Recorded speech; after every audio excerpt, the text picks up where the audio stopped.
Hey guys, this is Turner. You've been hearing us talk about Kahi Roasting Company for a while. They're an amazing, small, Christian-owned family coffee roasting business, and they have approached All Out War, and they have given us an amazing opportunity that we never expected in a million years. And this is what they've offered to us. If you love coffee and you love this podcast and you want to help support the work of this podcast, we don't have a Patreon. We don't make money off of ads or anything like that. But what we do have is this unique partnership with Kahi Roasting Company. And what you want to do is go to kahiroastingco.com, click on the Support All Out War, order your coffee. They'll ship it right to your house in a few days, and 10% of that sale will go back to All Out War. Now look, we're not planning on making a bunch of money off this, but what it does help us do is support the work of what we're doing. It helps pay for our hosting fees and new equipment and things like that. So if you like All Out War and you love coffee, go check out kahiroastingcompany.com and order yourself some coffee today. And as I always say, sit back, grab a coffee, and enjoy. Well, what's up, everybody? Welcome to another episode of All Out War. I am Turner, and I'm in the studio with Rosie. What's up, Rosie? Hey. And Rachel. What's up, Rachel? Hey. Good to be here. Well, I am so glad that you guys are here with us, and we're so glad that you are listening to our podcast today. Mm-hmm. Wherever you're listening from, in the gym, in your car, in your bed, whatever you're doing, we hope that it is good for you today. We have an amazing podcast, I think. Hopefully. And we're going to jump into that in just a second. But Rosie, what do you know, man? Hey, did you know that beavers are fish? Wait, no, they're mammals. Not according to the Catholic Church. Oh, the old trustworthy Catholic Church. So here's the thing. They're big on science, I heard. Yeah. Well, yeah. So anyways, here's a couple. So during Lent, if you remember, you can eat they beaver. abstain from that's why they always eat fish, because it's not meat. And so they can eat beaver on Lent? Yes. So listen to this. All right. According to Corinthians, quote, all flesh is not the same flesh, but there is one kind of flesh of men, another flesh of beasts, another flesh of fishes, and another of birds. Therefore, fish flesh is considered separate from other flesh and therefore is not on the banned list for Lent, right? What about birds? Well, I'm not a Catholic, so I don't know what they can. Well, yeah, because they have to abstain from meat. Oh, so chicken would not work. Right. Gotcha. So here's a couple of animals that you can eat during Lent. A capybara. Capybara? That guy? The thing from Australia? Yeah. So you can eat that. It's like a giant rodent. It is. It's literally a rodent. It's huge, though. It's like that's probably like 100 pounds. Yeah. So you would think that would be like endangered or something. I mean, look at how cute. I've seen one in real life, dude. Cute that thing is. Yeah, it's literally like the size of a dog, and it's can you see that, Rachel? No, you can't see that. This is a podcast. Yeah. She can see the. Oh, okay. It's like a big porcupine looking thing, but it's like 100 pounds. Yeah. I've seen one in real life. They cross the streets all slow and stuff. Really? Yeah. Dude, that thing looks cool though. Okay, here's another one. Alligator. You can eat alligator. Hey man, gator nuggets are good. Yep. Gator nuggets. It said, Bishop of New Orleans said alligator is considered the fish animal. Okay, even though it's a reptile. Yep. And beaver is also one, and muskrat, and puffin, the puffin fish. You can't eat puffin those. Bird? Yeah. The bird, the one with the orange beak. Yeah. So you can eat. What? You can eat that. But aren't they endangered? I Yeah. think they are literally endangered. They probably all are. Right. What about turtle? I have all these questions now. What about platypus? What about turtle? I mean, Yeah, maybe. if beaver's good, platypus should be right up there with it. And this is the last one that I have on this article. A skunk-headed coot is that bird. Oh, it's a bird. Yeah. Can't even tell. Let me look at it. Hold on. Oh, it's kind of like a weird looking duck. Yeah. Like a duck goose thing, but black. Yeah. Yeah. Wow. So you can eat all that stuff on Lent. You can eat all that. Or you could just fast. Well, I mean. Or go vegan. Yeah. So, anyways, there you go. Can you eat eggs on Lent? I think so. I don't know. But that's chicken. but it's not technically chicken. But it's yeah. It's not meat yet. Technically, come on. It's not meat yet. It's protein for sure. Excuse me. You want to start applying this argument to other I know, other right? things too? That was exactly what crossed my mind. Nope. They're separate things. All right. Hey, listen, let's sit back, grab a Kahi coffee, and enjoy.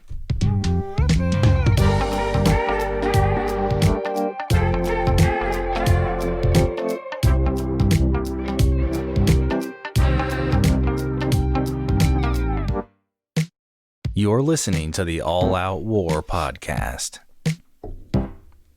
Yes, you are. All right, man. I like to wait till that bass drop line comes in. That's good. Hey, all right. So on this episode of the podcast, from the title that you probably know a little bit about what's going to happen.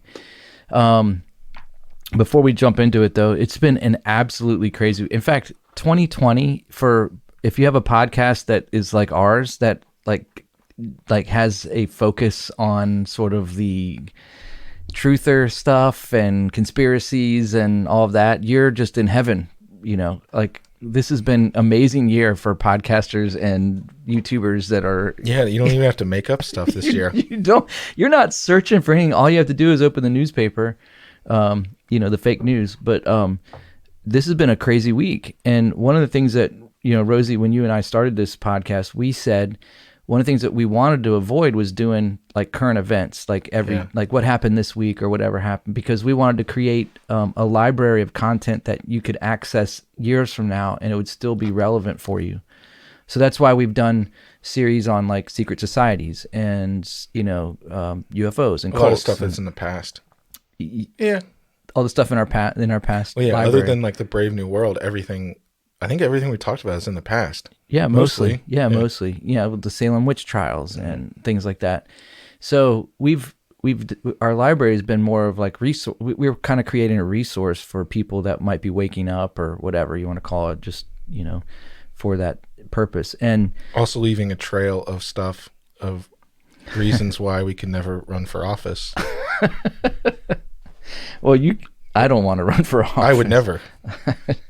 Yeah, But if I ever did, there's a catalog of stuff that CNN would go nuts with you. Anyways.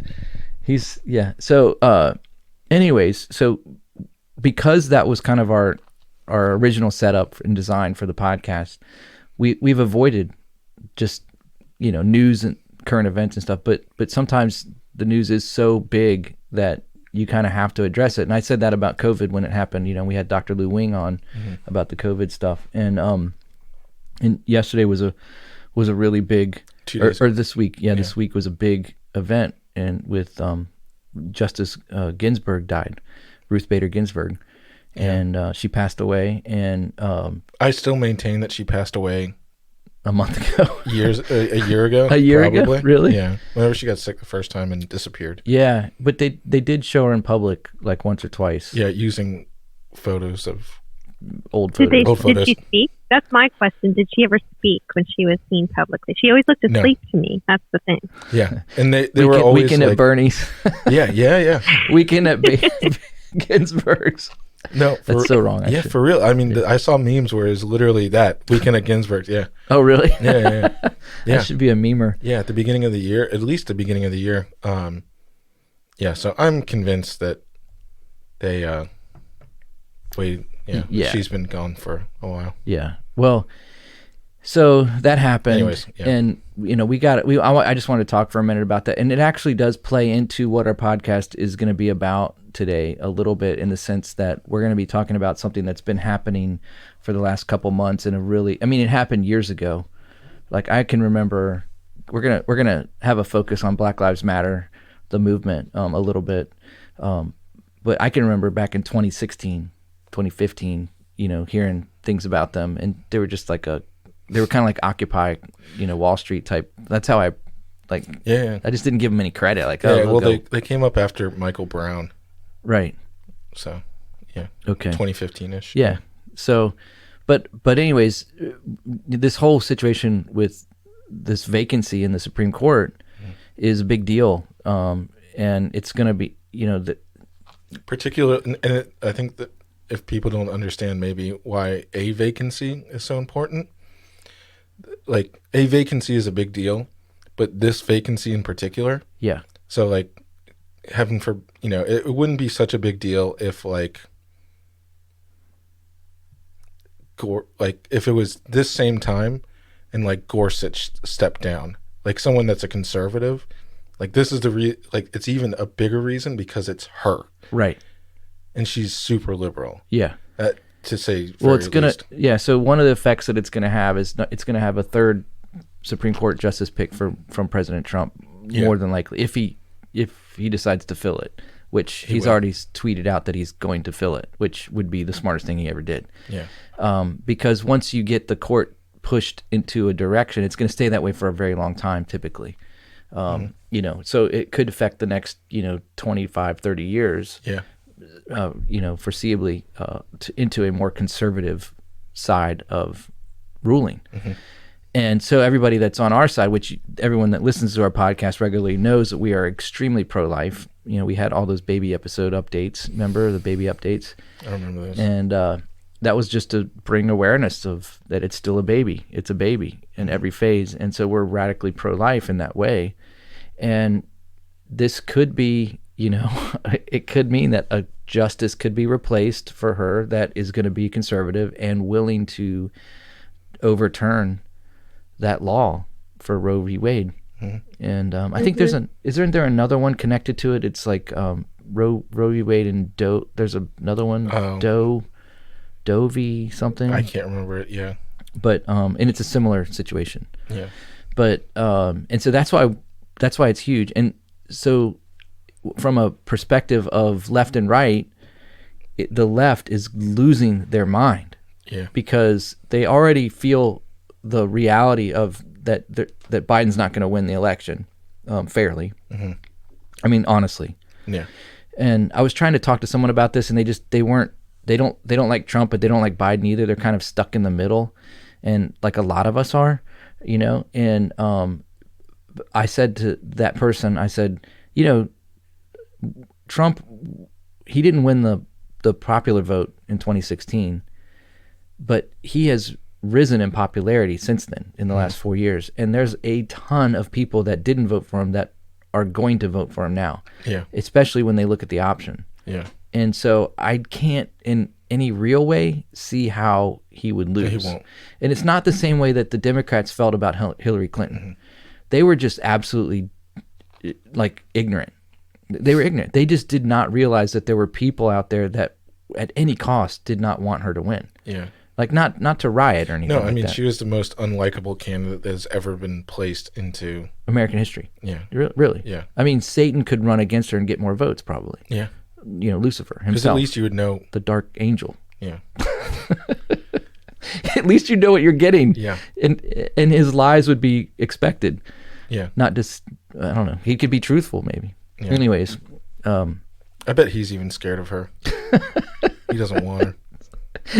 Oh gosh, the memes that I've seen of Bill Clinton with her lately. They did some kind of thing and interview or whatever, and Bill Clinton was behind her and she was talking and she was basically telling Biden he must not concede if he loses or whatever. Yeah.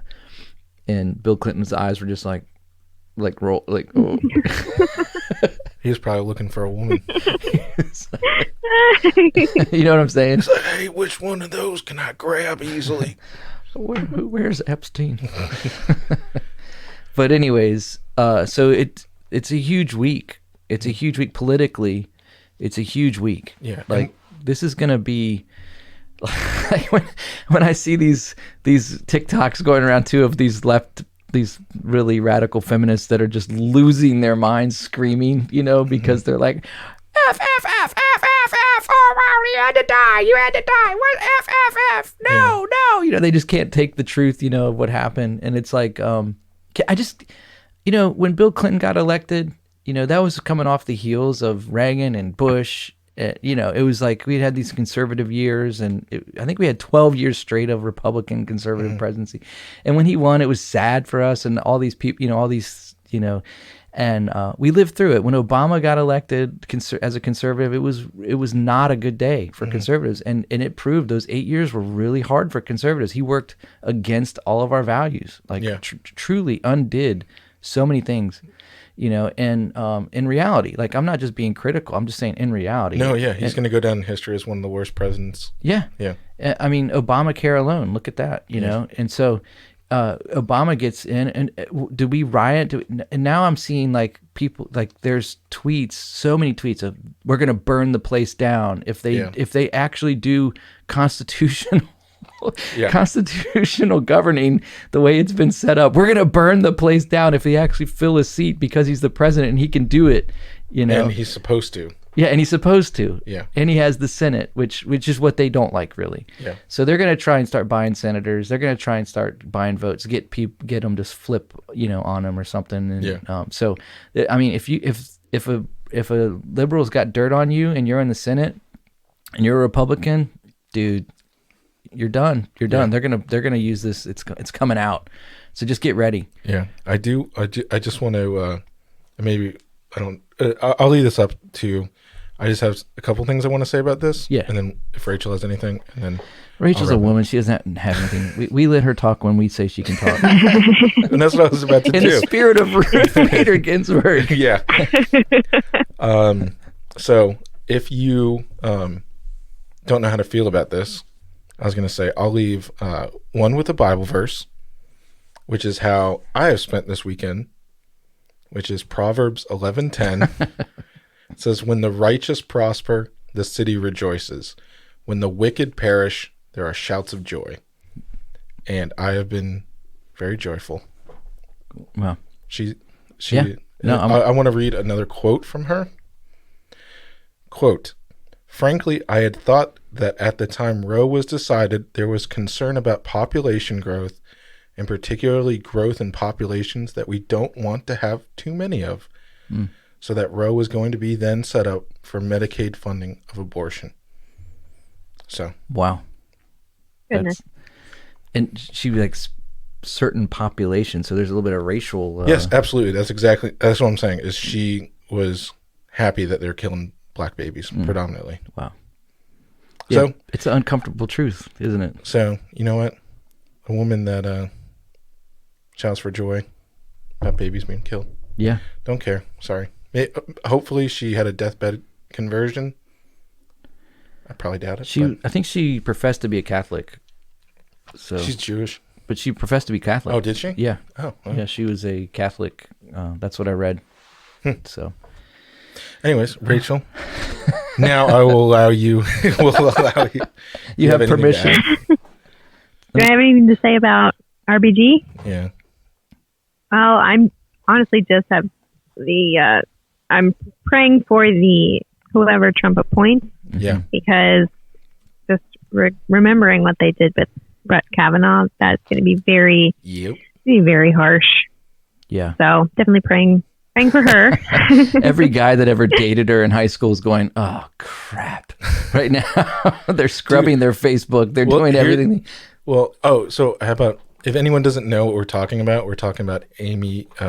What's her name? Middle name? I can't remember. Amy Barrett. Yeah. But she's like super conservative, solid conservative. Because I was going to say, I don't think there's going to be dirt on her. Yeah, at all. There's going to be probably made up stuff. Like people are probably going to be paid big to make up stuff. Wait a second. They would never make up stuff. They would never make up a rape or something like that. They would never do that. Dude, they're going to bring out crazy Blasey Ford again, and she's going to say that she was raped. She'll have a mustache. Yeah. No, she's going to say I'm a woman. She's like, oh, I forgot. It wasn't Brett Kavanaugh. It was Amy Barrett. Cohen Barrett. Oh, man. Yeah. Dude, the circus that we're about to experience. Yeah. It is going to be, the next 40 days are going to be insane. Yeah. And then the next 40 days after that are going to be insane. Because, effectively, if Trump wins, Biden will not concede. The left will riot. It's going to be like, buy ammo, buy food. Hopefully you've been buying ammo. Yeah. Keep your gas tank full, and Practice. Make friends with those Mormons, man. I've been saying that. Well, I would just say practice your, get your aim at, get your sights. Don't. Anyways, get all Kyle on them. Yeah, Kyle Rittenhouse. Yeah. Yep. Hero. Oh man. All right. So let's talk about the podcast after it's been 18 minutes now. So I wanted to start, and so this is going to be basically we're exposing some of the dark side of the left.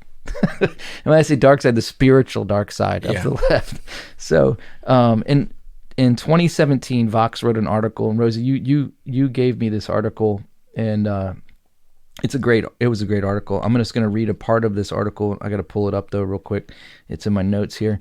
And you basically sent me a couple of articles today, because you knew we are going to be talking about Black Lives Matter. And I just want to say this too, the spiritual side of Black Lives Matter, I have some audio clips that I actually pulled from a different YouTube channel. And I invited it's from the Hamilton Project, and I invited them onto our podcast, but they did not respond.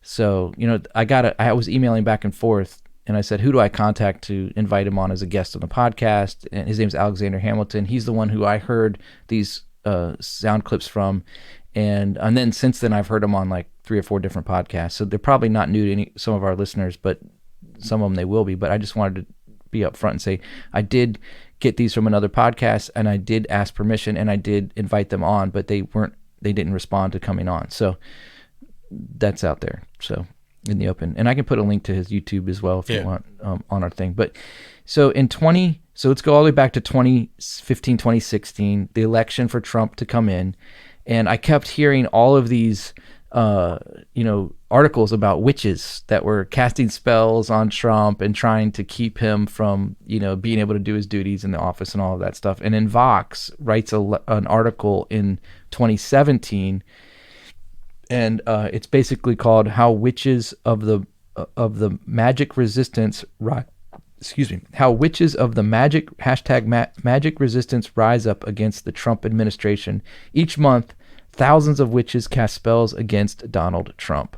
So it goes on to say, on a typical Wednesday, by the light of the waning moon, Kate Duchette joined several thousand strangers on the internet in casting a spell to bind Donald Trump. Duchette, which is her married name, not her legal name, is one of the resistance witches, an at least 13,000 strong umbrella group of internet neo-pagans, Wiccans, solo practitioners who self-identify as hedge witches, longtime magical practitioners in various traditions, and committed activists. They've come together each month since Trump's inauguration with one goal: to perform a spell, equal parts quasi-religious ritual and activist performance, to bind the president, forming a collective known as the #MagicResistance. The spell, a variant on a traditional binding spell found in many contemporary neo-pagan and other occultic practices, involves channeling energy to limit Trump's power so that he may fail utterly, that he may do no harm. Practitioners have the option to add, "You're fired." So they're using his own words from The Apprentice in their spell. It goes on to say that some members, like Duchette, cast spells alone at home, communicating with fellow activists via Facebook Messenger around each monthly ritual, which is timed to coincide with the waning moon, and exchanging photographs of home altars. Like others, like Magic Resistance New York City's moderator, known as Catherine Goguryea, practice right in front of their stated enemy, casting the binding spell in front of Trump Tower. But nearly all resistant witches share a passion for a collective aspect of their practice, allowing them to channel feelings of powerlessness about the current administration while reviving a sense of community and ritual many report missing from their daily experiences of life today. Duchette was raised Catholic in a predominantly born-again Protestant Christian area. She said she left the church after finding its attitude towards sexuality and social issues regressive. She told Vox that for her, the binding spell was very similar to prayer, which I've had no use for most of my life, as well as to the meditation which she prefers. So it goes on. It's a long article. I'm not going to read much more of it. But they talk about how it's given them a sense of community. But the ultimate goal of these witches back in since 2017 is to practice dark magic and to use evil practices to stop what they would believe to be a bad man. And what's really interesting to me is that, Trump, this is the hard part. Like, it's hard to defend him as a believer or a Christian. Mm-hmm. I'm not a Q-tard, so I'm not going to go, oh yeah, he's the savior and all that, right? Yeah. And I'm not going to be a blue-tard and, like a Blue-anon or a QAnon, right? Like, Blue-anons are like these ridiculous people that are doing this kind of crazy stuff. But I do believe he's changed in the past 4 years. Yeah, absolutely. Do I think that he's an absolute moral, guy? Do I think that he's, one of these guys that is going to be, he's going to be someone that I would say to my son, this is who I want you to act like?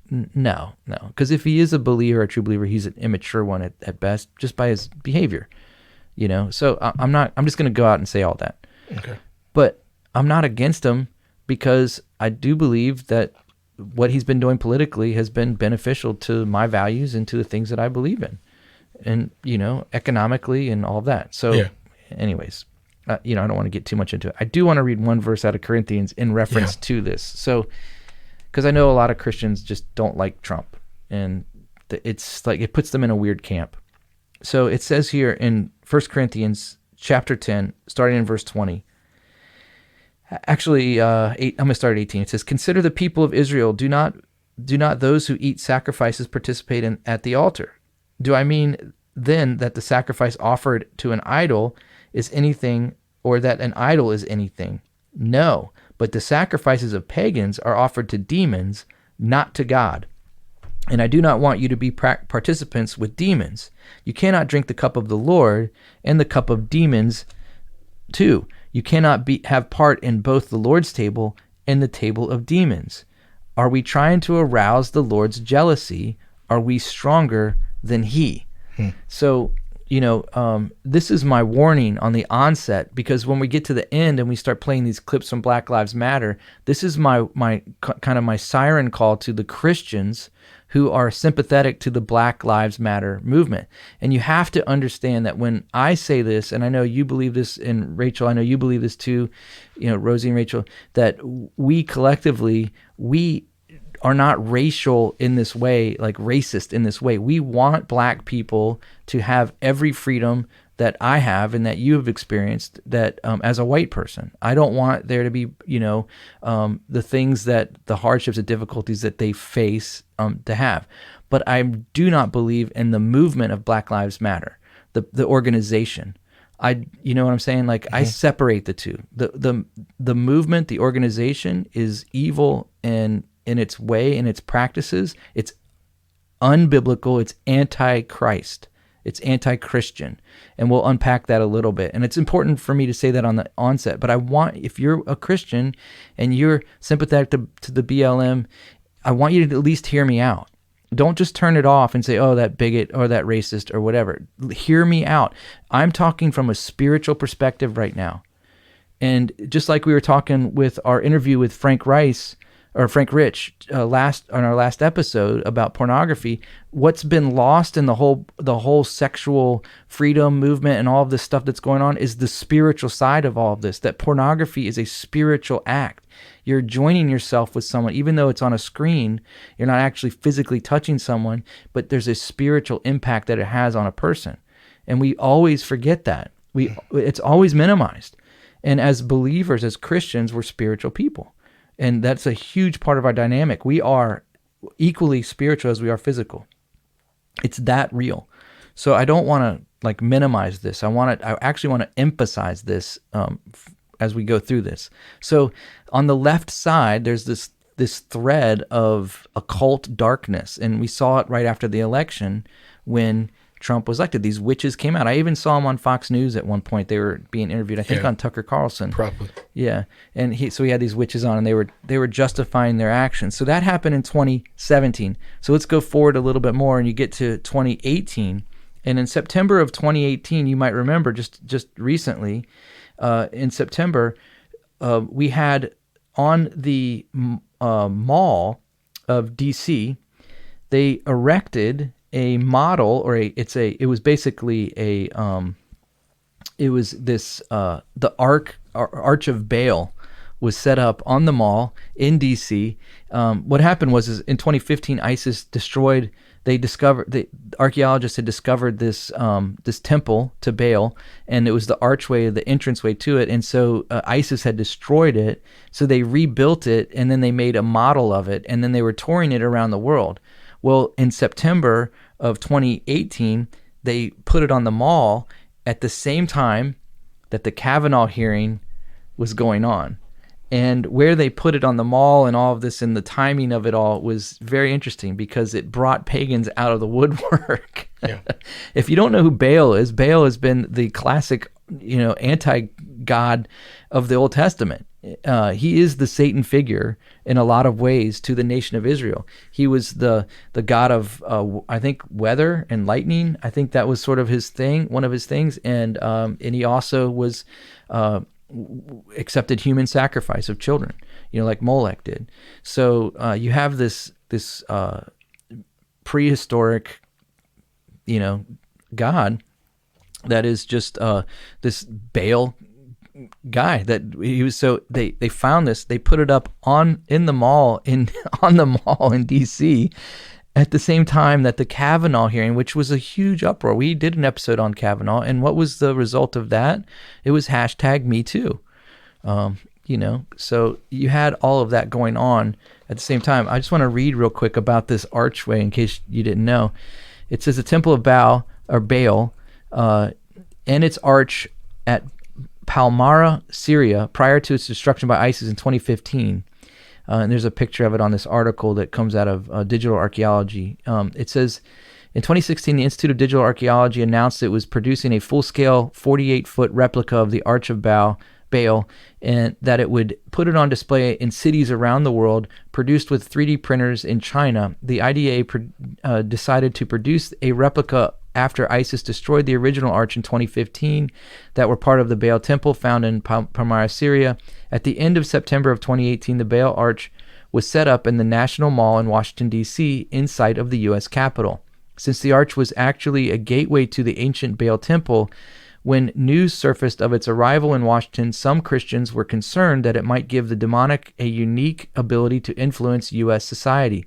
Baal was one of the major ancient deities of the Middle East that was constantly trying to seduce Israel away from Jehovah. He was considered a fertility god and the god of weather that was often portrayed with the thunderbolt in his hand. The Bible is clear that these ancient idols had demonic roots. When the people worshipped these deities, they were actually worshiping demons. They provoked him to jealousy with foreign gods. With abominations, they provoked him to anger.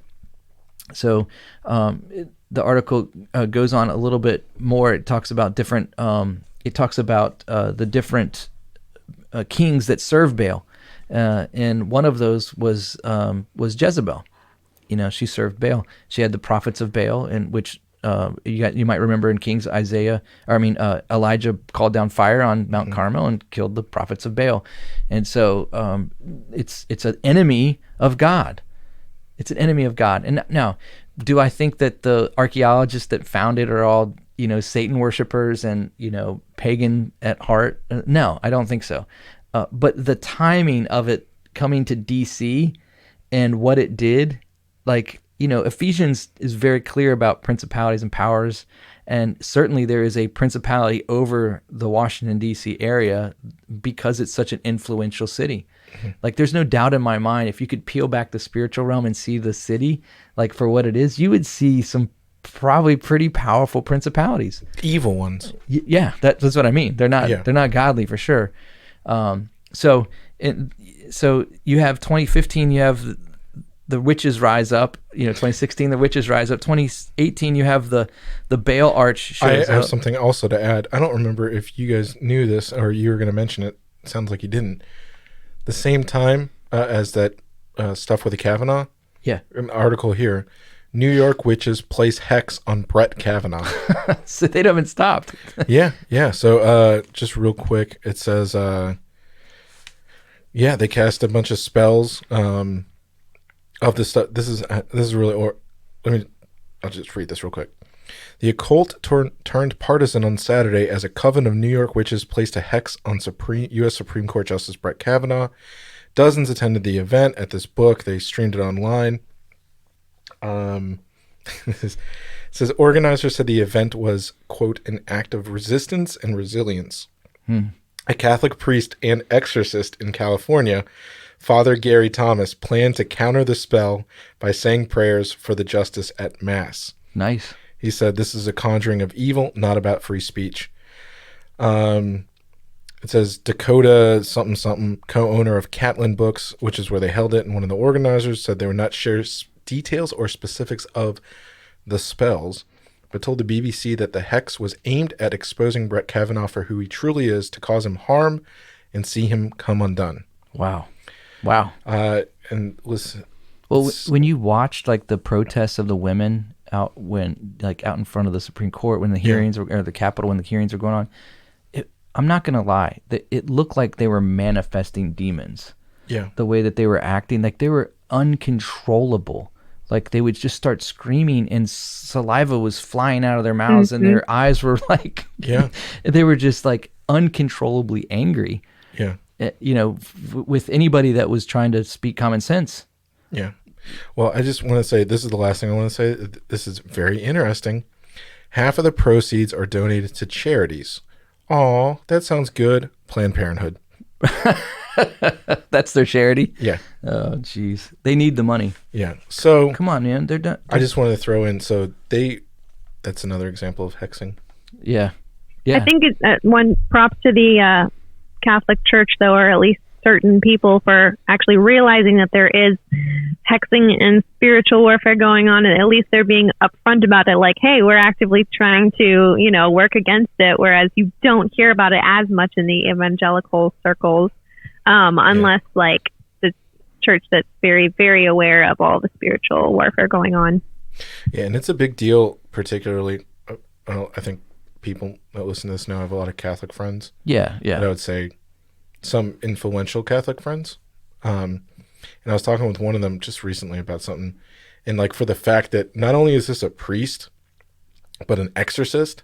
Right. Like, they do serious, crazy training and stuff like that. Like, they're not even supposed to tell. Like, priests aren't supposed to tell anybody that they're actually trained exorcists in it. So no one's supposed to know except for church leadership. So for him to even come out and be an exorcist, he kind of outed himself. Right? Yeah, but it probably was for the greater good. But yeah, so I was just saying, it's like, just to be specifically an exorcist in the Catholic Church is a big deal. Yeah. So, well, I drive good on him. I drive past the national headquarters of Planned Parenthood a couple times a week, and what's really interesting is they're doing a bunch of construction in front of the building right now, and so it's down to like one lane, so you can't go fast, and like it's a pretty busy road, and probably most of the time when I go through the street, there's Catholics with rosaries on their knees in the grass in front praying. And then there's these people in these women in these like yellow or pink vests that are escorts into the building, which, hey, let me walk you to murder your child, Yeah, it'd be a shame if something ever happened to that building. It would be totally a shame. I'd be very sad. Yeah. Anyways, so it'd be a shame if there was a riot in DC and that building happened to catch on fire and burn down. But it won't, because they protect that building somehow. So let's get back onto kind of my track, because it's already been 30 minutes. We haven't even got into Black Lives Matter yet, but that's okay, because we don't care about the clock, but I care about the listener. So let me retrack. In 2017, Vox writes the article about the witches. In 2018, the Baal Arch shows up on the Capitol. In 2019, March of 2019, there was an article that came out of Vox as well.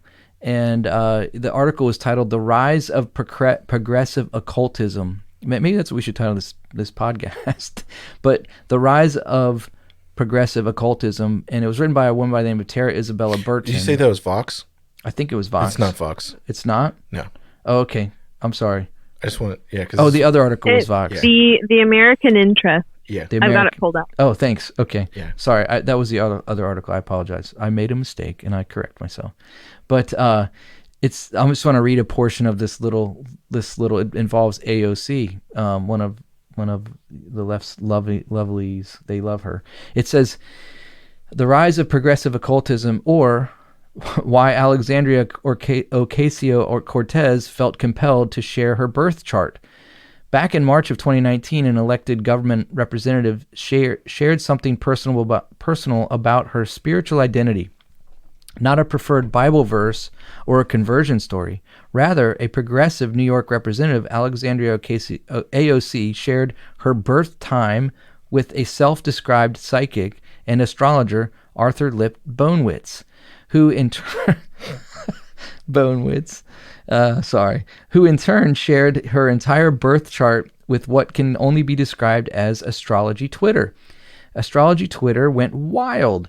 She did the mainstream media with outlets from Vox to The Cut to Allure, speculating about what AOC's astrological chart could tell us about her fitness for political office. AOC's Aries moon indicates that she's emotionally fed by a certain amount of independence, self-determination, and spontaneity, concluded Allure's Jenna Cadleck.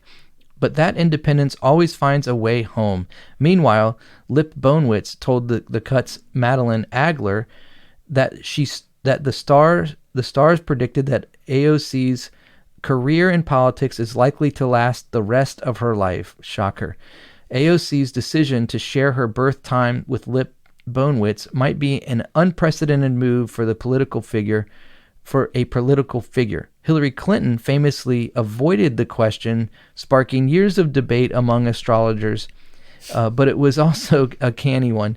29% of Americans say that they believe in astrology, according to a 2018 Pew poll, while just 22% of Americans call themselves mainline Protestants.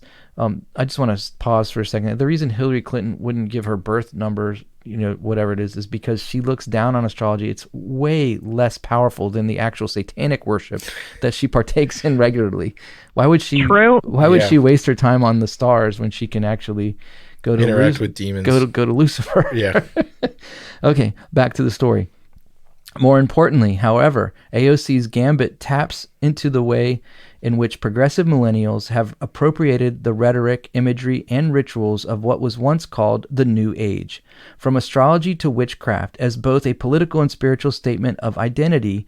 For the increasing number of far left-leaning millennials, more and more of whom do not belong to any organized religion, occult spirituality isn't just a form of personal practice, self-care with some more sage. Rather, it's a metaphysical canvas for the American culture wars in the post-Trump era, pitting the self-identified Davids of seemingly secular progressivism against the Goliath of national evangelical Christianity. Isn't that interesting that they swap the actual enemy of the story, that the Goliath is the enemy, and that is the evangelical Christian. But the David, who's the hero of that story, is the actual witch, the demon worshippers. There's a coven of Brooklyn witches who publicly hexed then Supreme Court candidate Brett Kavanaugh to the acclamation of the 1,000-strong magic resistance. We just spoke about that. Anti-Trump witches, among them pop singer Lana Del Rey, who used at-home folk magic to bind the president in the months following his inauguration. There are organizations like the Satanic Temple, newly featured in Penny Lane's 2019 documentary Hail Satan, a non-theistic religion. The activist group that uses its religious status to demand for its black-robed clad members the same protections afforded to Christians in the hopes of highlighting the ridiculousness of faith-based expectations. Satanic prayer in schools say, for instance, Satanic prayer in schools, for instance, So there are dozens of Trump-era how-to spell books that blend folk magic and activist practice. The 2018 anthology, The New Arcadia, A Witch's Handbook to Magical Resistance, Michael Hughes' 2018 Magic for the Resistance, Rituals and Spells for Change, David Salisbury's 2019 Witchcraft Activism, a Toolkit for Magical Resistance, includes spells for social justice, civil rights, the environment, and more.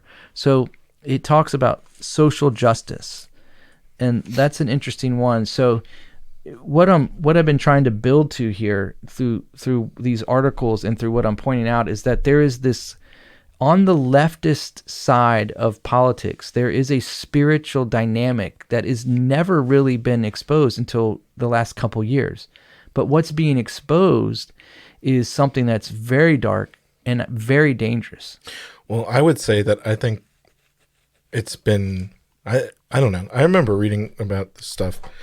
Maybe I would, well, my point is, I think it's always been there. I think like it's becoming more apparent to people who aren't into, like if we were to talk about this like 10 years ago, you'd be called super crazy fringe for even bringing this up. Oh, for sure. Right. Yeah. That's my whole point is like, when did you see witches on Fox News before that?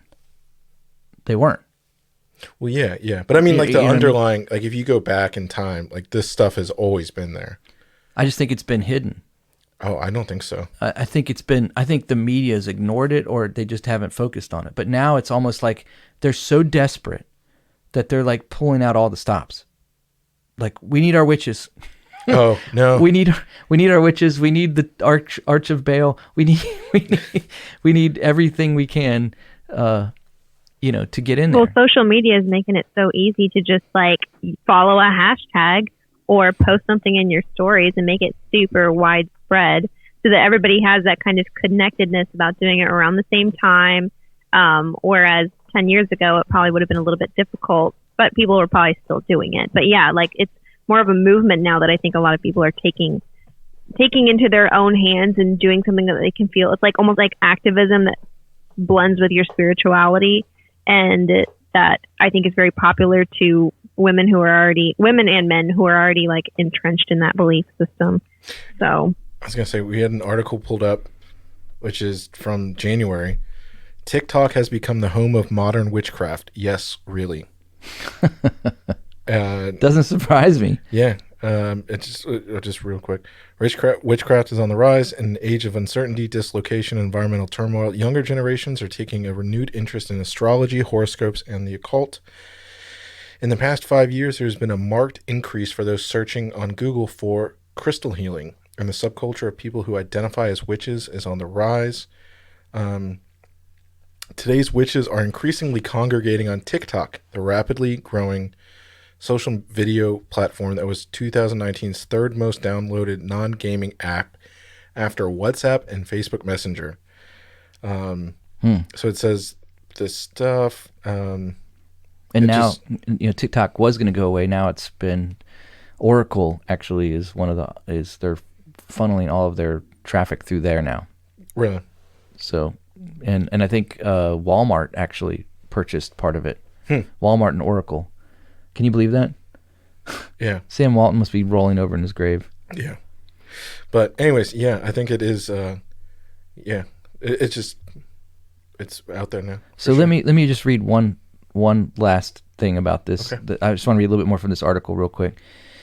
It goes on to talk about evangelical Christians and Jerry Falwell and his support of Trump and Liberty University, and so it's kind of trying to take aim at the right side, at the spiritual side of the right side, and so it says now its opponents are doing the same. Speaking of the opponents of the right, are doing the same. Progressive occultism, the language of witches and demons, of spells and sage, of cleansing and bad energy, of star and signs, has become the de facto religion of millennial progressives.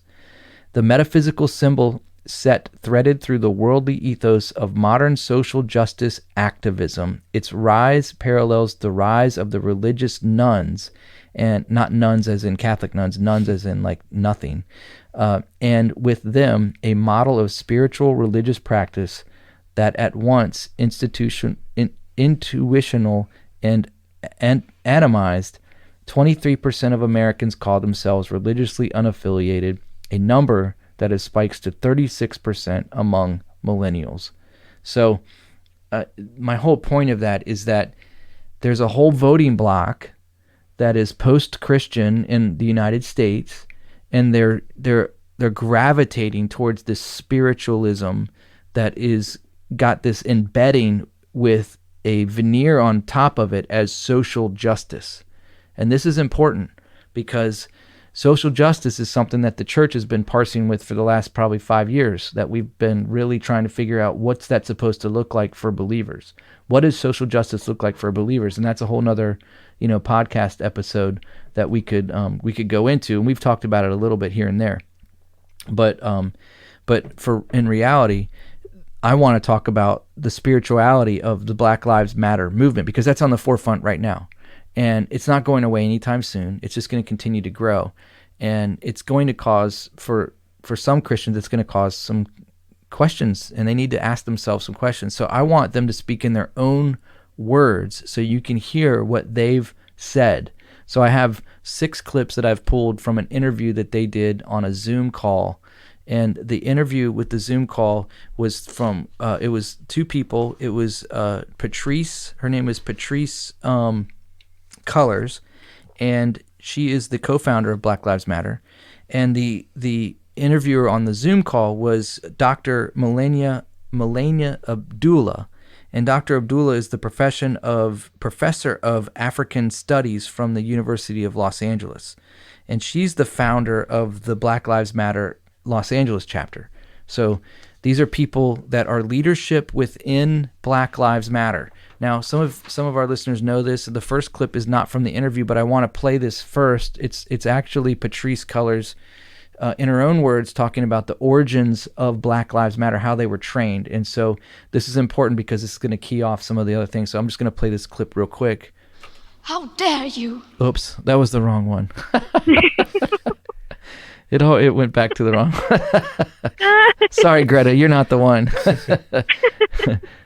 We actually do have an ideological frame. Myself and Alicia in particular are trained organizers. We are trained Marxists. There you go. So she says that they are trained Marxists. So I want you to understand, and Rosie, you know this, man. You've talked about this before. If you know anything about Marxism and Christianity, they don't cohabitate. There is no place in Marxism, in communism, for Christianity. The state is the God that is worshipped. The state is all sovereign over everything. And Marxism puts the state at the top. They're in control, and they'll be worshipped. Am I right? Yeah, they're explicitly anti-Christian. It's not just it's not important. It's anti-Christian. Right. And it sickened me a few weeks ago when I heard Christians defending Black Lives Matter when they were marching around saying, F your Jesus. Yeah. F your Jesus. F your Jesus. F your Jesus. And wait, what? So Christians want to be behind that? So you're picking an organization that's anti-Christ, that's trained Marxists, that want to eradicate you. When they find out that you have faith, maybe you don't have faith. Maybe you need to examine your own faith for a second. I don't know. I'm being a little preachy. I'm sorry. I did preach today, so It's hard for me to turn that off sometimes. But so I just wanted to set it up by saying this first clip. And so it's amazing to me. So I had the opportunity to go to Russia in 1994. It was right after communism had fallen, publicly fallen, and they opened up. And for 75 years, the people of Russia had been, it was against the law to worship God in any institutional setting other than the Russian Orthodox Church. And I went into the Russian Orthodox Church, and you were not allowed to pray, you were not allowed to sing, and there were no sermons. Basically, it was a room full of icons, paintings of saints, and you could read about that saint. And so it was basically a museum. It wasn't a worship place, a place of worship. There was no sermons. You weren't learning the Bible. So they effectively cut off everything from Christianity for 75 years. And so what that did is that created a spiritual void in the lives of all these people. And so what they resorted to, and what was rampant in Russia when we got there sharing the gospel, what was rampant was tea leaf reading, astrology, palm reading, all of this occultic practice, and even worse, they were doing other black magic and deeper stuff. All of that was okay, but you can't talk about Jesus. You can't worship Jesus. Yeah. And so what I'm saying is that from that article that we read there, how these millennials are disenfranchised with the church for whatever reason, there's a spiritual void. Well, what are they going to fill it with? They want to have some kind of meaning. And so Black Lives Matter comes along and says, hey, we're social justice warriors. We're the ones who are going to set everyone free. We hate fascism. We hate this. We've got what you need. But what it is underneath that veneer of social justice is this nefarious, dark, evil spiritual practice. And so what does that look like? Well, here's their own words. Let me play the second clip for you guys real quick. And I want you guys to jump in. I don't want to do all the talking. I've been doing all the talking, so it's our podcast, right? All right, here, second clip. Maybe I'm sharing too much, but we become very intimate with the spirits that we call on regularly, right? Like each of them seems to have a different presence and personality. I laugh a lot with Waukesha, and I didn't meet her in her body, right? I met her through this work. Wow. So that's Dr. Abdullah. And she was speaking on how they call on spirits. And she says Waukesha was one of the spirits that they call on. I guess so what they do is, there's more to this. We don't have time to play all of it, but basically that would be someone who was killed either by police or whatever. Waukesha was one. So they call on her spirit to empower them to bring justice. So it's divination. Yeah. It's straight up divination. Deuteronomy talks about this very clearly. And, it warns us not to do these things, right? Yeah. What are you laughing about? I just keep wanting to do Wakanda. Yeah, right. I know. But by the way, have you seen all the Wakanda Ruth Gator crossover posts? So dumb. Ridiculous. Yeah. Anyways, sorry. Yeah. So Dr. Abdullah says there that they call on spirits. It gets worse though. Here's number 3. The other thing that we've been noticing, right, is these hashtags. Mm-hmm. Me Too and resistance and all of that. Well, listen to what they talk about with Black Lives Matters and hashtags. It's a very important practice.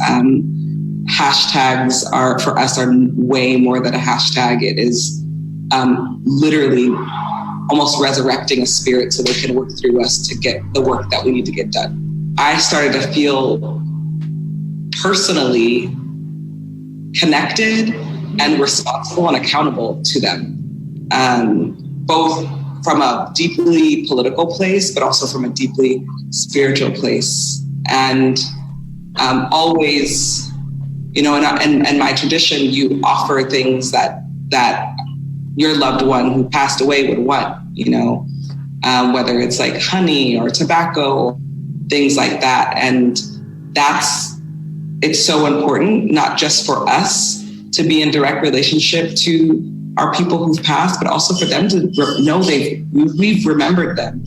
I believe so many of them work through us. So that's Dr. Abdullah, and she's the professor of African Studies for the University of Los Angeles. She was on a Zoom call with Patrice, who's colors. Here's an important question. Yeah. Is she actually black? Because there's been a number of African American studies professors that have been coming out as white recently. Yeah. I don't know. I've never seen her. I don't know. Okay. Can you tell by looking at them? If they're black? Well, evidently, apparently not. Maybe they identify as black. Yeah. Are we at that point yet? Are we at that crazy now that I identify as black, even though I have no my melanin is white? You should. I should. But anyway, I'm sorry. Anyways, but, yeah. So anyways, it's interesting that she kept saying in my practice, in my right, like something she'd been doing prior to it that she brought into it. Well, see, it's African spirituality. Right. And it's not Christianity. Yeah. It's African spirituality, which gets really crazy. I mean, African spirituality is what made its way into Haiti. Mm-hmm. You know what I mean? And Haiti has some crazy, it's like the land of witchcraft, right? When I was in Haiti a couple years ago, we'd go to sleep at night and we could hear the witch doctors up in the hills playing their drums and cursing us because they knew Christian missionaries were down in the town. And I know it's like you go to bed at night and you're like, what have I done? Where am I? Yeah. I was going to say, since you brought this up, interesting, real quick, read about this. Yeah. This guy was talking about BLM co-founder Patrice Cullors, which we heard, openly practices the occult religion Ifa. Yes. An African, quote, system of divinization, according to Wikipedia, which defines divination as an occultic, standardized practice or ritual. Her Wikipedia bio states of Cullors, Patrice or whatever, developed an interest in the Nigerian religious tradition of Ifa, incorporating its rituals into political protest events. It says witchcraft is the term this guy talks about. It's called voodoo. Where is the thing? It's all that whole witchcraft that you get out of like Haiti and Jamaica, and all of that came out of Africa. Yeah. That's I was gonna just So it's interesting that it's called Ifa. Yeah, crazy. It's like the serpent and the rainbow. Yeah, and it says actually this article is from June, and Bill Barr, AG. Yeah. He said that there is a witches brew of extremists trying to infiltrate demonstrations of the stuff. So he literally said it's a witches brew. Interesting. He knows what's up. Yeah, I think it's definitely out there. I mean, if we're doing a podcast on it, like who are we? All right, let's hear one more clip. I've done 3, right? Yes. Okay, so clip 4. Let's see here. When we come out into the streets and we pray, the first thing that we do when we hear of a murder is we come out, we pray, we pour libation, we build with the community where the person's life was stolen. And it took almost a year for me to realize that this movement is much more than a racial and social justice movement. At its core, it's a spiritual movement. Because we're literally standing on spilled blood, right? Yeah. And you can't pretend like that's work that's just like some organizing work. That's, that's some serious stuff, right? So she's saying that it's more than a justice movement. It's a spiritual movement. And she talks about pouring out libations. Man, like that's all practicing. That's witchcraft practice. When you're making potions and pouring out and saying spells and you're doing these things, that's all witchcraft. Yeah.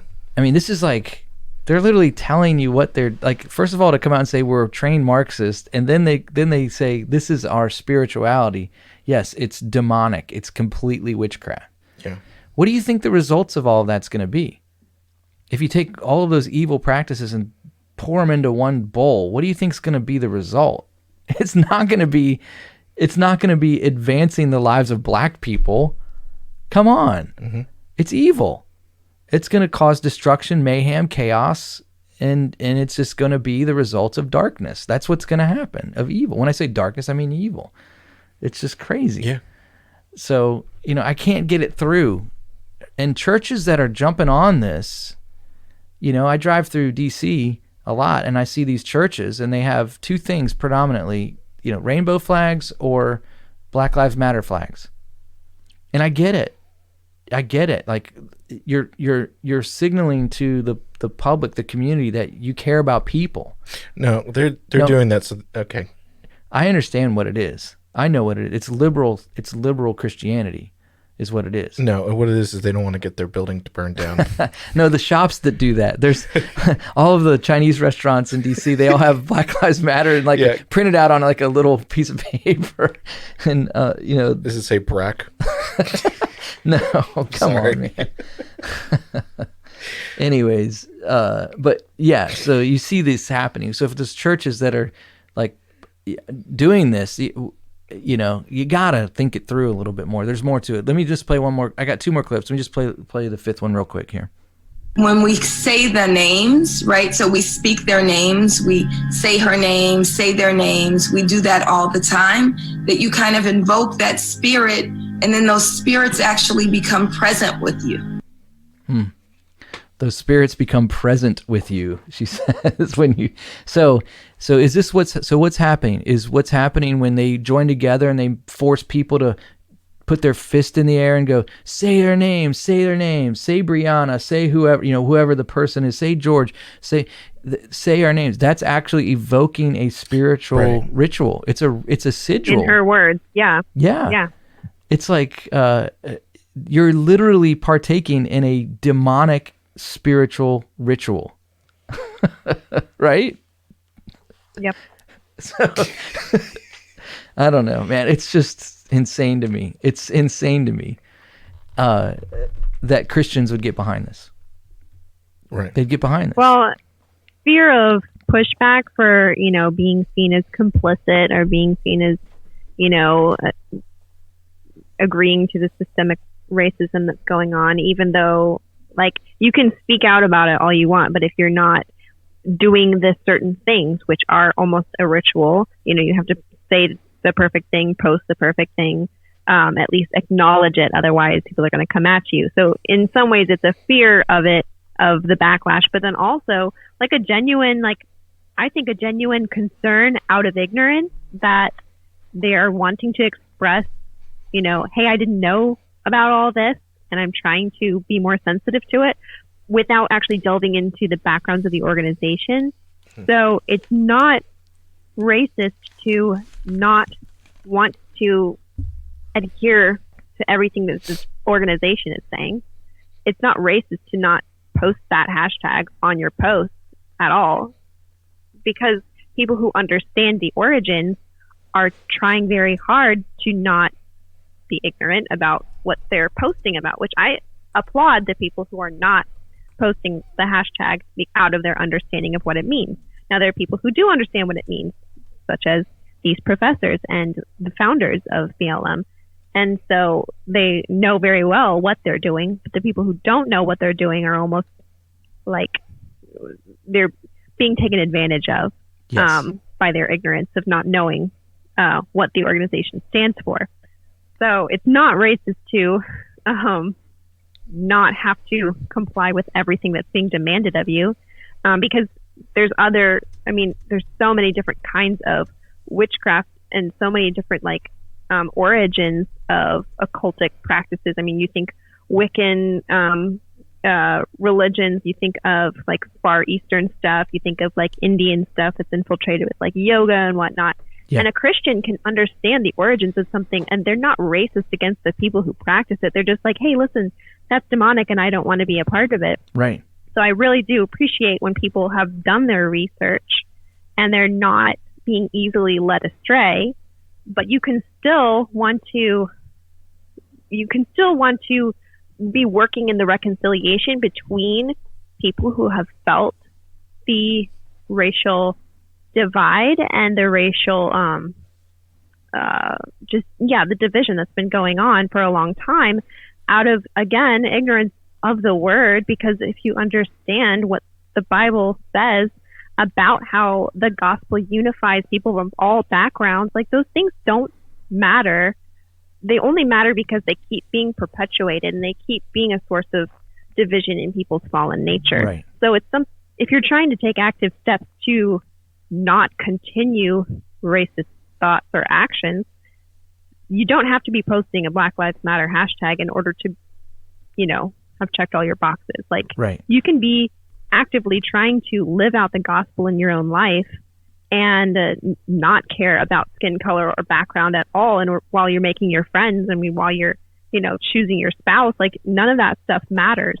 And you shouldn't be forced to bow down to the, I saw an awesome meme. I don't know if it was one of you guys shared it, but it was the raised fist as a golden statue, and the few people who were not standing were obviously, thrown into the fire for not Right. complying. Right. Yeah. And it just kind of feels like that, even in Christian culture. It's like if you're not, You're not allowed to posting the right criticize. thing. Yeah, you're not allowed to criticize this movement, then you're somehow complicit.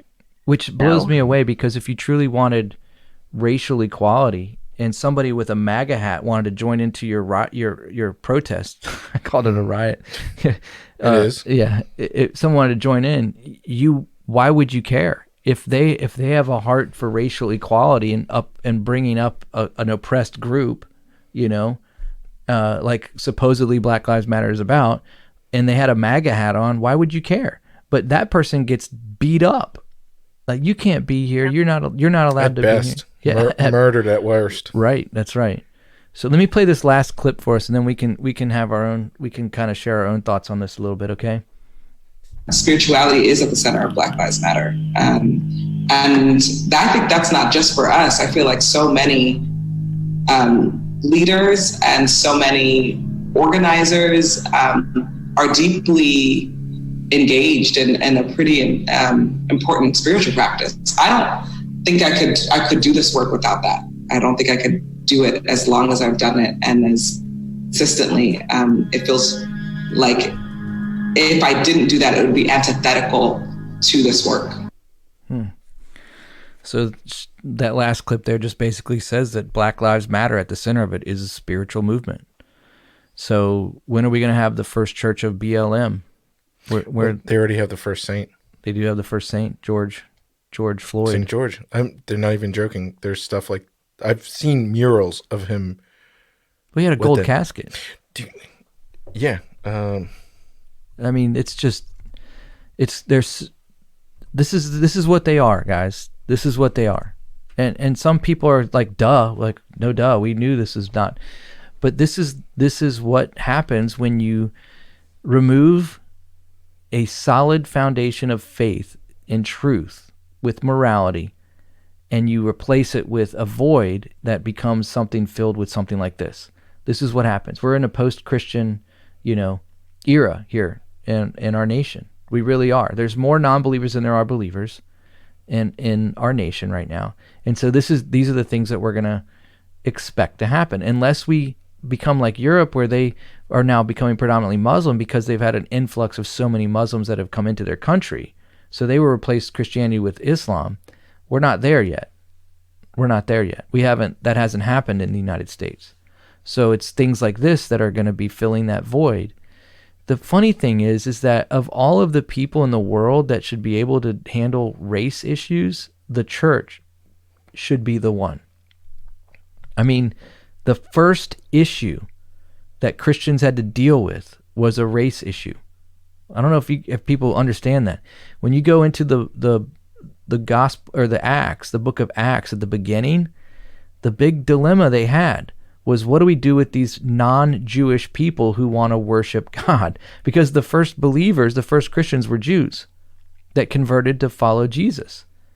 So then the Gentiles started getting saved, and they didn't know what to do with these pagan Greeks that were coming in and these Roman citizens that were worshiping Jesus too. What do we have to separate ourselves from them? Can they even be in with us? And so the church had to deal with radical racism from the beginning. This is nothing new for us. Like, I don't get it.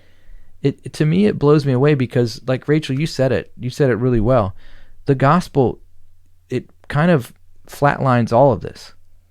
Because if you're a different color, but you call on Jesus as your Lord and Savior, then you and I, we automatically have common ground that's solid. You know what I mean? Like, that's our bond right there. Galatians 3:28. That's right. Like, it's right out there. Yeah. Yeah, no bond, no slave, no free, no woman, no Greek, no Jew.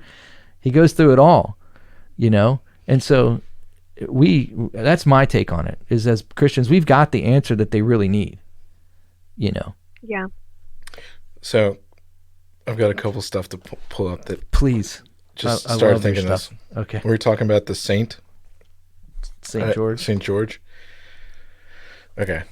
So I remember because I tweeted out this article. The Gospel Coalition. So I just want to say, I don't know. I don't think we've ever TGC, baby. So TGC promotes a song worshiping George Floyd. What? Yes. Worshiping him. Worshiping him. Okay. So How the mighty have fallen. okay. So they posted let me just read this real quick article. The Gospel Coalition has continued the rapid sorry, it's going to be a little snarky because the article's good. Okay. The Gospel Coalition has continued their rapid de-evolution into full woke beast mode by sharing and promoting a series of new albums by the Porter's Gate, including one that literally has a song worshiping George Floyd. Wow. So listen to this. The band, which was founded by Isaac and Megan Wardle and is comprised of a rotating collective of guest artists and collaborators, describes itself as, quote, a sacred ecumenical arts collective reimagining and recreating worship that welcomes, reflects, and impacts both the community and the church. The band is, so that's the quote, the band is heavily involved in the social justice scene, and its social media retweets read like a who's who of BLM affirming believers. This may be why TGC is so enamored with it. Yeah. So here's a link they posted on their Facebook. They promoted it about this album. So the album, titled Lament Songs, is scheduled for release on September 11th and includes a host of problematic songs and lyrics, which will be covered more later, but none more than the blasphemous. This is what the name of the song is. "O Sacred Neck, Now Wounded," which is a reimagining / remix of the 17th century hymn "O Sacred Head, Now Wounded," In reference to Christ. set to the same tune, which rather than being about Jesus is now in part about George Floyd. So they read the lyrics. So I'm going to read the lyrics. This is, so when we're talking about like Christian, like you, maybe if you're listening to this because you're based, because you're listening to this podcast, you're like, yeah, of course, you know, I'm not all into this, or, you know, but why do you, you know, maybe you don't, I was going to say, like, I don't see a lot of this stuff from Christians, of my friends. Like, I don't see them posting because I'm just not friends with them. So, Right. But it is a real thing when you have like the Gospel Coalition promoting this stuff. And I've seen so many articles recently from some websites that I follow, usually like reform dudes. They love smashing Big Eva over this stuff. But Right. so listen, I want to, so the TGC, the Gospel Coalition, everyone knows them. Right. They've been around. Yeah, they're huge. So this is the song. I mean, just think about a gospel, or not, a hymn about Jesus, and they replace it. In a church. Yeah. Yes. So I'm just going to read this thing. So this is, you know, they're putting it on the level George Floyd of Christ with this. Okay. So, "O sacred neck, now wounded, pressed down by blows and knees, this Son of God surrounded by silent enemies. Will no one stop and listen? Will no one speak and rise of violence and oppression which hanged you from that tree?" Yeah. So, and it just keeps going on. Oh, you know, all this stuff. "O sacred body wounded, now breathless in the street, your people here press onward to be at your hands and feet, your mouth to speak your justice, your heartbeat for the poor, your life, it flows within us to break down prison doors." So, I mean, like, when I just wanted to, I always like to try to back up something I say. Right. So when I'm saying, like, these people are literally, like, building a spiritual thing and elevating these people, like George Floyd. This is the next step. Yes. Okay. George Floyd, again, reiterating, a career criminal porn star who assaulted a pregnant woman and held a loaded gun to her pregnant belly while he did a home invasion on her, who died of a fentanyl overdose, completely unrelated to what happened. And I'm not saying it was justified what happened. He died from a fentanyl overdose according to the autopsy. Yes. Yes, but So it hasn't been publicized in any way. Right. But it was publicized that this isn't secret information. You can find it. No, but it hasn't been mass media. Right. Like, oh my gosh, they were wrong. Right. It wasn't, he didn't get strangled by He didn't die of strangulation. He died of a fentanyl overdose. He was going to die that day. Right. It had nothing to do with the circumstances. So anyways, career criminal, this guy. I'm not saying that we should delight. I'm not saying that by any means. I'm just saying this is the guy that they're raising up now to on the same level of Jesus. Yeah. So Black Lives Matter think that and let's be honest, they think that this guy's more important than Jesus. Right. That's ultimately. Yeah. Come on, man. Yeah, exactly. Sorry, I had to. I've been waiting to it's use good. it. Yeah, but I mean, just Yeah, that's right. You're right. rewriting hymns, To the taking next- the place of just. I just wanted to put that out there because that sounded really ignorant. No. Originally, what I said is like, oh yeah, they've already sainted him. Yeah. They have this is spiritual. Well, he had a gold coffin, like I said. Yeah. That's crazy.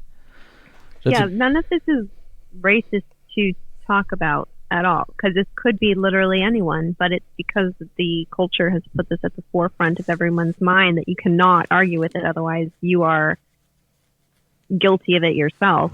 Yeah. That's the hard part, is like you can't even, you cannot be neutral. If you're against it, you're a terrible person, but you can't even come at it from a biblical standpoint of like, hey, listen, that was a little blasphemous, don't you think? right. It's really difficult to try and maintain any kind of foundation of the word without being completely attacked by a lot of very social justice gospel preaching Christians, and then the rest of the world who doesn't know the freedom that there is in Christ. And then there's this element of manipulation that plays in as well. That if I somehow, as a white evangelical Christian male, if I somehow push back on this, I'm using my white privilege. Like, oh, you're afraid that you're going to lose your white privilege. And I laugh at that because it can act that we could say that about anything, just about. You know what I mean? Mm-hmm. And what's funny is I had somebody actually try to tell me that I had white privilege. This 22-year-old guy who was, he's like, you don't we were having a candid discussion. He's not a believer. And he goes, you just have a lot of white privilege. It shows. And I was like, how does it show? Tell me what you mean by that. He goes, well, you obviously have white privilege. And I was like, let me tell you about my white privilege. I said, so when you say white privilege, you mean like that African Americans don't have the same opportunities that I have, that my privilege because of my skin color. And he goes, yeah, exactly. And I was like, an African American that was raised by their mom, didn't have a dad, that was low social income, like they didn't have money. They were, basically raising themselves, no role model. Is that what you're talking about? Like that type of upbringing? He goes, yeah, exactly. That's like a majority. I was like, yeah, that was actually my upbringing. I said, my dad left when I was 11. My mom worked 2 jobs. I started working at 15 because I wanted to have a skateboard. I wanted to be able to buy a skateboard, and also my best friend who was black, he was in the same situation. He lived in the neighborhood. His dad left. His mom was working. She had a better job than my mom, and he actually got into college because of his skin color, where I wouldn't have gotten in because I wasn't a minority. Yeah. So he actually got more advantages. He had more privilege than I did at that point of our lives. So I was like, explain to me this again, because it doesn't work with me. You don't. It doesn't work that way. Yeah. So I understand that there is probably, like someone did explain it to me one time. They're like, oh, but you have inheritance that you might get. I'm not going to get inheritance. I'm not. I'm not. It's like, I understand that there's some people that have money in their families, but that's been throughout the history of the world, Yeah. Like there's always wealthy and there's always needy. Like there's always going to be that. Yeah. And those that are in the middle. Yeah. So anyways, that's just kind of my thing. But they use manipulation to silence any voice. Like I'm not allowed to have an opinion on it because of my skin color. Well, that's absolutely racist. Yeah. But you can't tell them that. Yeah. Because you're the racist. Exactly. It's like, it's just all confusion and chaos, and it's absolutely satanic. It's all dark magic. So Christian, be warned. You've heard us. Should I read the verse out of Corinthians again as we close? Yeah, I got some more stuff. Oh yeah, go ahead, man. Don't just tell me. You go. I don't. Rachel, do you have anything or to add? Jump in here right now, or No, I mean, I brought up what I wanted to about like literally anywhere could there be satanic and occultic influences from any background whatsoever. It does not matter the demographic. So just pointing out the origins and the core beliefs of BLM is not racist whatsoever.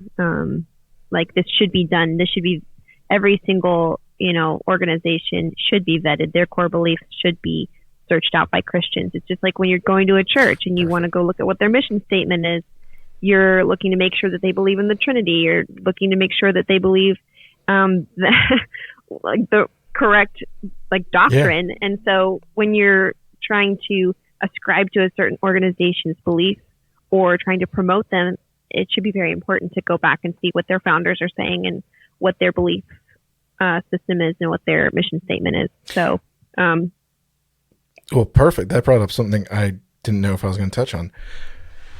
Lucky for you guys, I actually have the guiding principles on their website From BLM? From BLM that says they're like literally their mission statement. Sweet.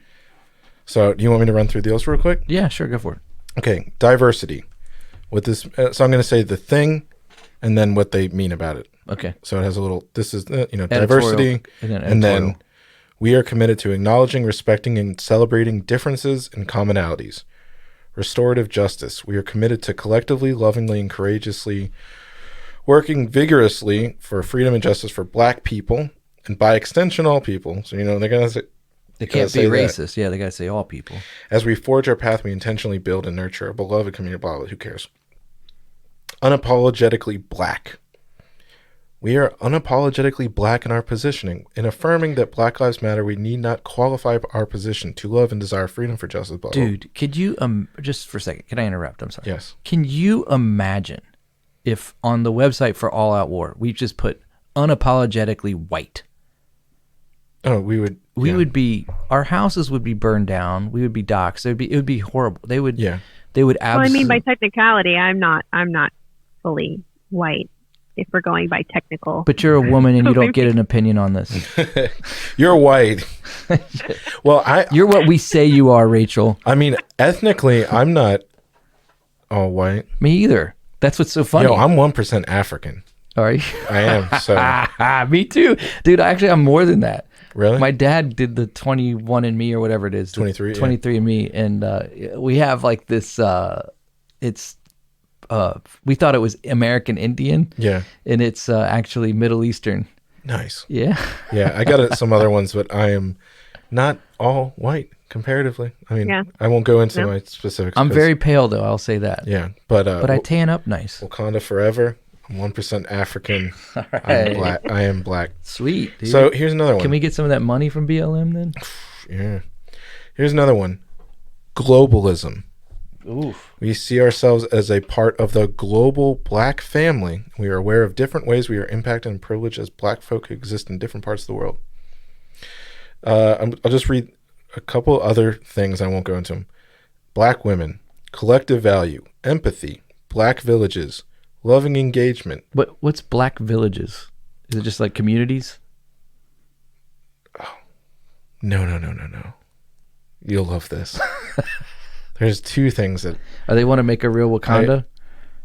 We are committed to disrupting the Western prescribed nuclear family structure requirement by supporting each other as extended families and villages that collectively care for one another, and especially, quote, our children to the degree that our mothers, parents, and children are comfortable.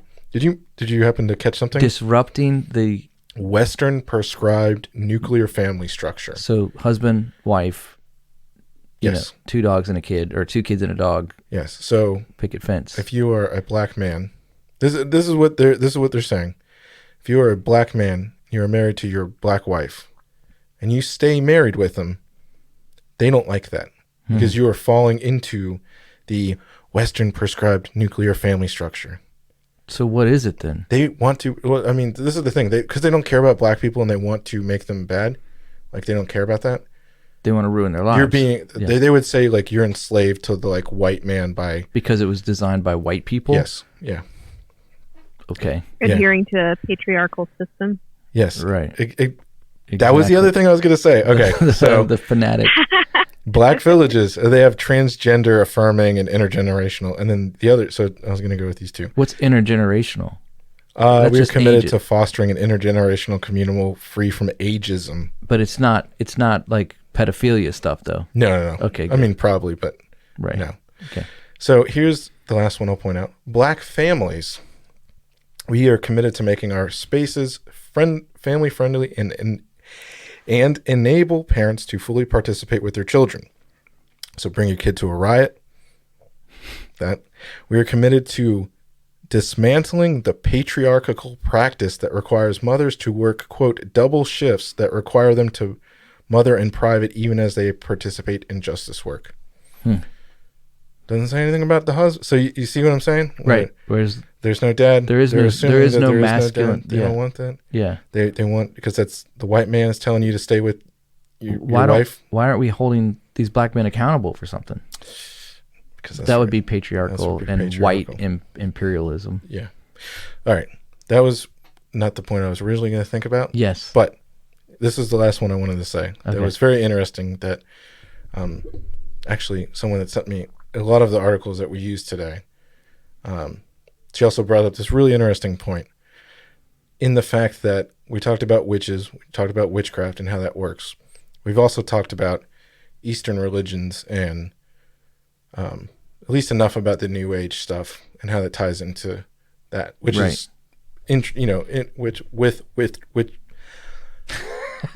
with witchcraft, New Age goes.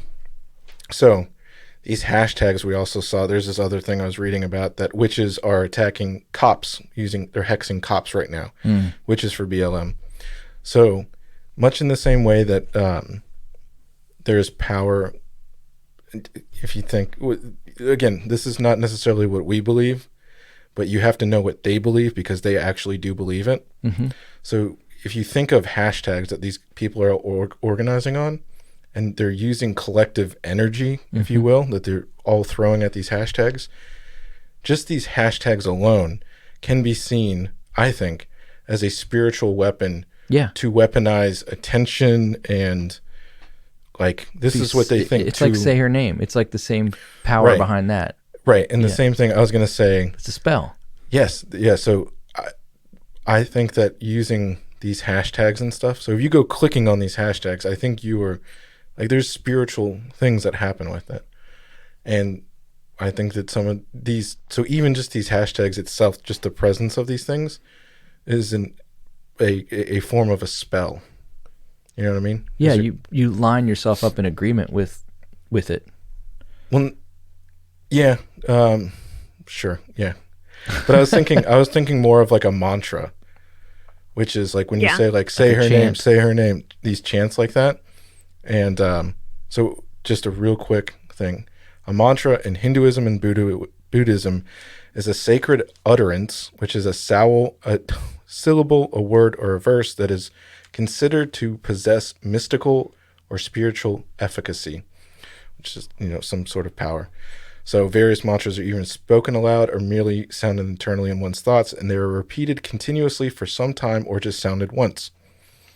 Most mantras... And I'll much in the same way, most mantras are without any apparent verbal meaning, but they are thought to have profound underlying significance and are, in effect, distillations of spiritual wisdom. So there's power. So we talked about the Om, which means there is no meaning to it. So you're clearing your mind to reach an altered state of consciousness by saying meaningless things, and you turn off your brain. Mm-hmm. And there's a Bible verse about, you don't... we're given our brains to reason and all this stuff. Right, yeah. And I just thought of this, Matthew 6:7, where it says, and when you pray, do not keep on babbling like pagans, for they think they will be heard because of their many words. Yeah. And, just this meaningless stuff that they're saying. But I would say he's like, that's how pagans pray. Right. It is. It's just this stuff. And Just so keep knocking on the door, these things that don't have any meaning. So I just think that the same way that they're just telling you like, hey, cracker, shut up and just say your name. Right. You know what I mean? Just say your name. It doesn't Submit. Submit. Like, just listen. Just keep saying it. You have to say it. You're with us. You know? Right. So there's power, I think, behind also the things just by saying, like, this is going to sound kind of new agey, but if you're like putting your energy and like saying, I'm with this, you're having a spiritual connection when you're posting that picture and hashtagging it. Yeah. BLM. You're tying yourself in a spiritual way.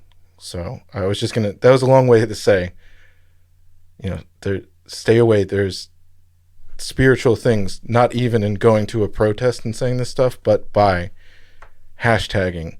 Right. And sharing stuff like this. Yeah. So that's my point. I'm Cool. sorry. Thank you for letting me. No, that was awesome. I love that. That was really good. And I'm glad you read those things off their website. And that brought me to another point that I'm going to bring, that I'm going to say, and then we'll All right, close it down because I'm it's done. been, but Black Lives Matter money. Yes. So donations, funding, it goes to an organization called Act Blue. Yeah. So you can't even hide where you think it's going to go. Well, what do you think Act Blue does? Act Blue gives to DNC. yeah, the DNC, in Democratic, you know, any type of fundraising for Democratic candidates. Yeah. So, and there is one called Win Red that is for the Republican side. But when you think about the amount of donations that have come through, literally Black Lives Matter is a financing, it is a financing group for Democrats. yeah. Yeah, So. that's right. So, but anyways, we can dig into that later in another episode. We've covered a lot of ground here. I hope that everything was good, that people understand where we come from, and that they were enlightened a little bit. And just remember that there's a spiritual side to everything. Yeah. Just always keep that in mind. Right, Rach? She's Wait, mute. I have my mute. Oh, I say muted for a second. I got to peace out in just a second. But yeah, I just wanted to say, go read Galatians, that one verse that I pulled up. 3, Galatians 3, 5. verse, yeah. Galatians 3:28. 3:28. You got it, Rose? Can you give me There one? is no longer Jew nor Yeah. Gentile, slave or free, male or female, for you are all one in Jesus Christ. So that's something just to like put at the baseline. But then also you really do need to test every single thing that comes in front of you. I know it's hard to do when you get caught up in the emotion and the movement of, you know, hearing people's heart-wrenching stories, but you do really need to test everything against the Word of God, and then also just see what their core beliefs are before adhering to any kind of agenda. So Yeah. That's great. Well said. Yeah. Well, thanks, Rach. We will catch you next time, okay? I know you got to go. See ya. See it. So, Rosie, man, I think we got a episode that could be pretty polarizing here, but that's okay. That's okay. I don't mind. Yeah. That's why I never show my face. You're screwed. They can come after me. Whatever. Yeah, that's all right. I was going to say, yeah. Let me just, I can just say that Kyle Rittenhouse has some Rittenhour was my 4th grade teacher's name. Sorry. How do I dug that out? But he has some training that I have some training. I'll just leave it at that. Yeah. Right? Yeah. It's true. Well, boys and girls, thank you for sticking with it. Yeah. It's been a good one. We'll catch you next time. Yeah. Oh, and instead of saying that, I'm going to say, remember, worship Jesus, not George. Amen. There you go. See you guys. See ya.